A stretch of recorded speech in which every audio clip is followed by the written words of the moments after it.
Hey y'all, welcome back to my channel, Crystal Heart. My name is Crystal and today we have a tutorial. Alright you guys, before we get into the video, y'all don't forget to hit the thumbs up, the like button, and also y'all don't forget to hit the subscribe button if you're not subscribed, and the little bell button so that you can be notified every time that I post a video or whenever we go live on Friday evenings at 7 p.m. So today I'm going to be showing you guys how I make my design board. If you have been around for a while, you may have seen my design board at the apartment, and we're going to pretty much be doing the same exact thing over here. It's just that I could not transport it. I didn't take it off carefully enough to transport it, so I have to make another one. Lucky for me, it's a super cheap, super easy project to do. So I'm going to show you guys how I do my design board. So if you were looking for a way to do it without having to spend a lot of money or take a lot of time, I'm going to show you. Alright, so the things that you will need, I will tell you where I got mine, and I'll tell you how much I paid as far as I can remember. So what you will need, the first thing is foam board, foam core board, the foam project boards, poster boards. I get mine from Dollar Tree, y'all. $1.25 per board. For the space that I have, I think I'm going to use 6 boards. If I could fit 8, I might do 8, but I think 6 will be what I use. That's how many I used at the apartment. Actually, I think I got mine from Walmart for about $1 something, but they sell them at Dollar Tree. That's all you need. If you want a thicker board, you can go ahead and spend more money for the thicker board. I just get the 20 by 30 boards. I get 6 of them and put them around. You can buy a huge one at, I don't know actually, but I've seen them. The big huge foam boards, I'm pretty sure you got to pay a whole lot more money for those. We're not going that route. You'll need some adhesive. I use a spray adhesive. Permanent spray adhesive. The one that I have today is Elmer's. It's the first time that I tried that kind, but I'm pretty sure it all works the same. I paid $3 and something for a 4-ounce can. I think it's like $7 for the bigger can, but I just got the smaller can. You will also need something to attach it to the wall. At the last apartment, I used foam mounting tape. If you want to not have any residue or anything, any damage to your walls, the foam mounting tape might not be the best answer. If you don't mind having to scrape it off and touch up the paint in those areas, then foam mounting tape works perfectly, because I used it at the last apartment. It held up well. I am trying something new this time. I'm using the Gorilla brand sticky tack. I don't know, we call this sticky tack in school growing up. I'm showing y'all all of the pictures of all of this as I talk, so y'all seeing the name of it. But it's like sticky tack, but this one is made particularly to hang things a little bit more sturdy than just the blue sticky tack, because I was picking up the blue sticky tack and its weight limit was 1 pound. The Gorilla sticky tack weight limit is 3 pounds. So we're gonna try it. If it doesn't work, y'all will find out, but foam mounting tape definitely does work. So there you go with that. And I believe that's all that you need. Oh, you need flannel. You need flannel.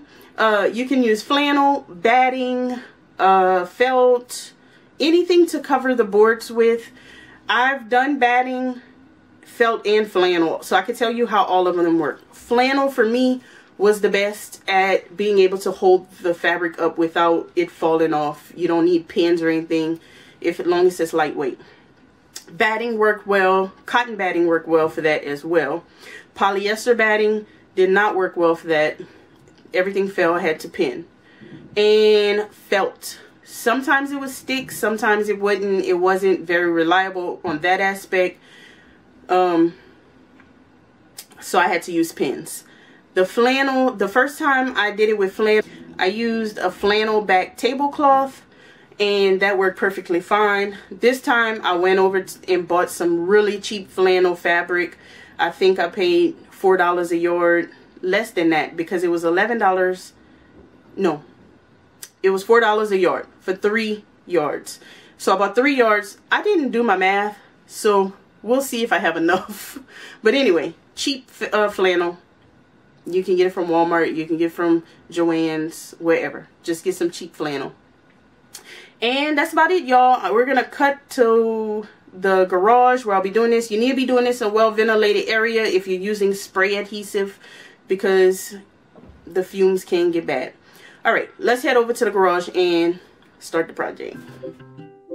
Alright, y'all, so the first thing you need to do is measure out a piece of flannel or whatever you're using to go around your foam board.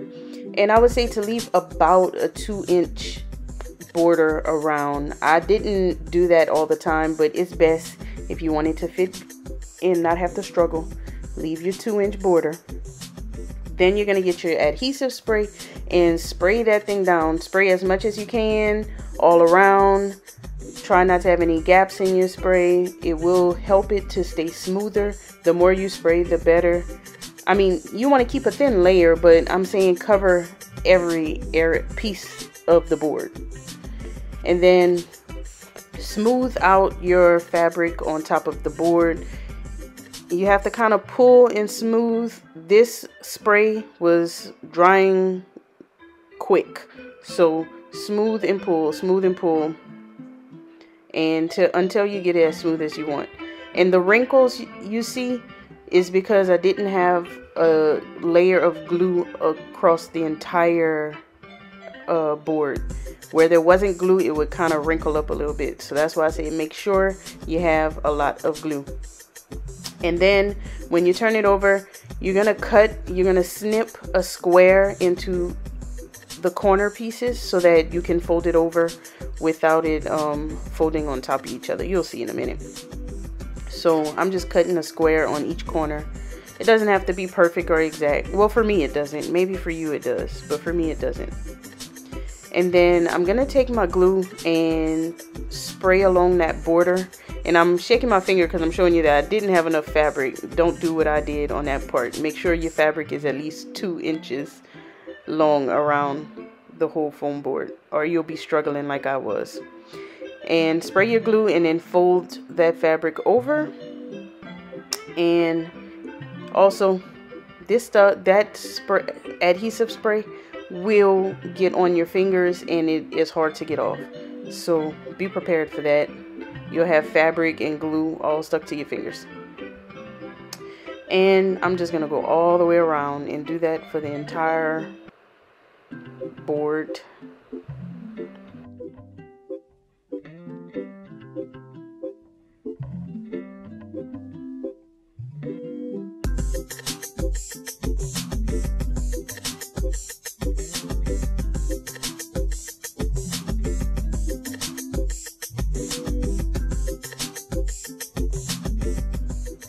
And that's it, y'all. The board is going to be finished after this, and you're just going to want to do all 6 boards just the exact same way. Smooth it out on the front when you're done and let it dry. It dries super fast, so you don't really have to take time on that.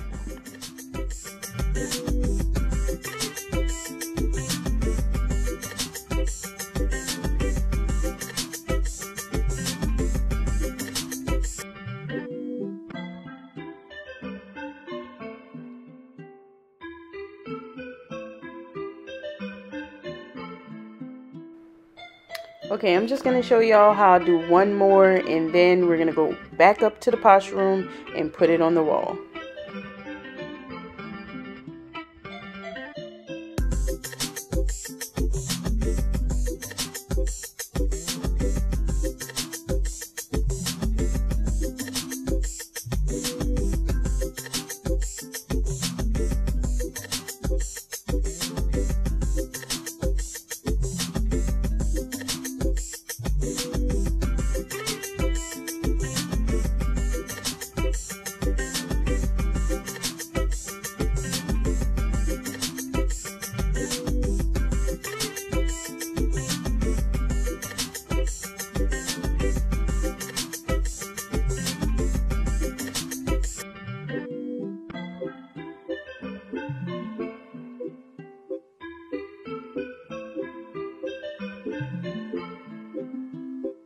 I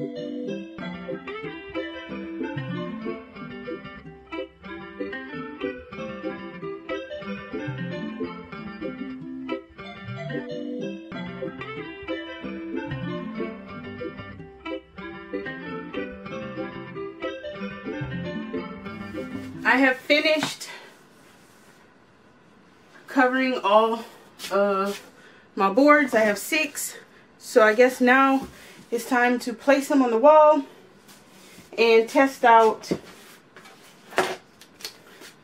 this Gorilla Glue mounting putty, aka sticky tack. Whew, and I'm out of breath because I've been running up and down the stairs. Alright, so it comes like this, and it says do not knead it like you would knead sticky tack, like a little Play-Doh or clay. It says leave it in the little squares and just stick the squares to the back. So that's what we're gonna do. So I guess I'm gonna do like 5 or 6 squares. Oh no, it said don't need it, but then this happened. Wow, okay. Well, I'll do 4 square squares on the corners, and then I'll use this some kind of way in the middle.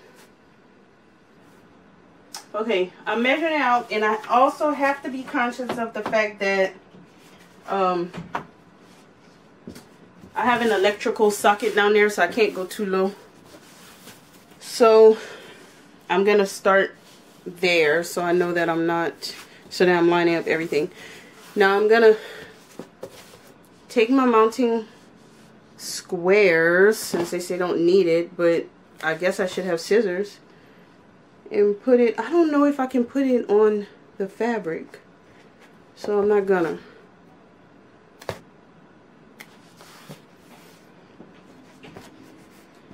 Okay, if this works, this will actually be an awesome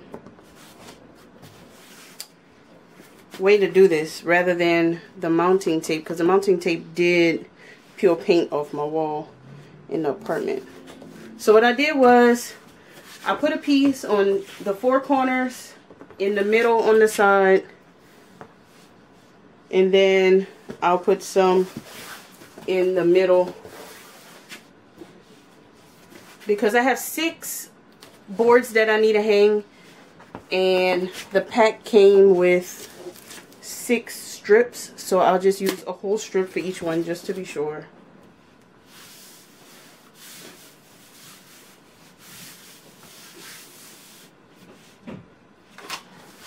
Alright y'all, the first piece is up. I don't know, we'll see. Let's keep going.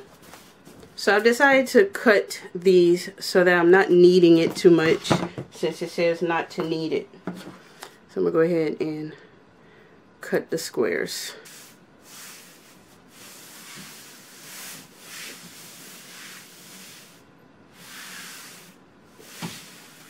So we have 2 panels, and I'm going to do 2 more on that side and 2 more on this side, and then I'll come back to show you guys the final result. Alright y'all, it is not possible from where I'm standing to get the whole thing in frame, but let's just look at it. It came out great. So this is a 2040 60 by 60. This is more of a full view, so you can see the whole thing. I just backed up a little bit so y'all can see the whole thing. And I think it works out great. So I'm going to turn the camera around and give y'all my final thoughts on this whole process. Alright y'all, so the design wall is done. So, final thoughts.